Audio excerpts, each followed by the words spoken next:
Hello everyone, welcome back to the channel. সবাইকে শুভ নববর্ষের ভালোবাসা আর বড়দের প্রণাম দিয়ে আজকে ব্লগ শুরু করছি।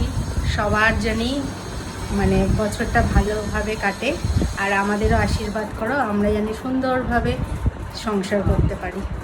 আয়েন দিদানকে নববর্ষ প্রণাম দিয়ে নববর্ষ শুরু করলো। আর আমরা তো তোমরা জানোই প্রত্যেকবার আমি এই গাছতলায় যাই, এখানে না গেলে আমার ভালো লাগে না, আর মার বাড়ি না আসলেও আমার ভালো লাগে না। এই গুরুদেবই তো সব, গুরুদেবের কাছে যাই। তা মা আর আমি সকালে গিয়েছি, রায়ন আর শ্রী বিকেলে যাবে, তারপরে রাতে আমরা বাড়ি চলে যাব। তো চলো তোমাদের সাথে এই যে শ্রীগুরু সঙ্গ এখানে পরিচয় করিয়ে দিই।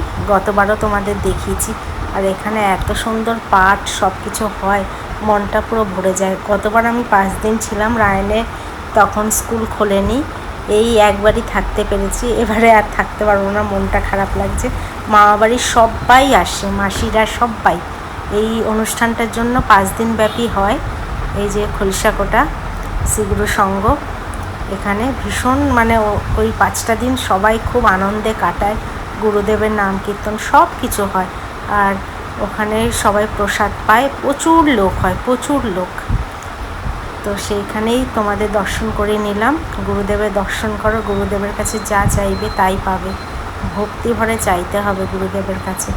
আর মা কথা বলছে, মা সবার সাথে, আমার দিদুরা আছে, আরও দিদুরা, আমার দিদার কথা খুব মনে পড়ে। এইখানটা দিদা এখানে ফল কাটতো, কত কিছু করতো, সব জায়গায় যেন দিদাকে মিস করছে। আর দিদার সব লোকজন দেখছি তো, দিদার আরও আরও দিদুরাও আছে, সবার সাথে কথা বললাম। এখানে গেলে না একটা কেমন তৃপ্তি পাই, তো তোমাদের সাথে শেয়ার করলাম। এই যে মেজো দিদু বসে রয়েছে, ওখানে পাঠ হচ্ছে, পাশে রাধাকৃষ্ণ মন্দির আছে, ওখানেও আমরা যাই, তো ওটাও দর্শন করে দিলাম। এই যে শ্রীগুরু সঙ্গ খলসাকোটা, মা আর আমি গিয়েছিলাম।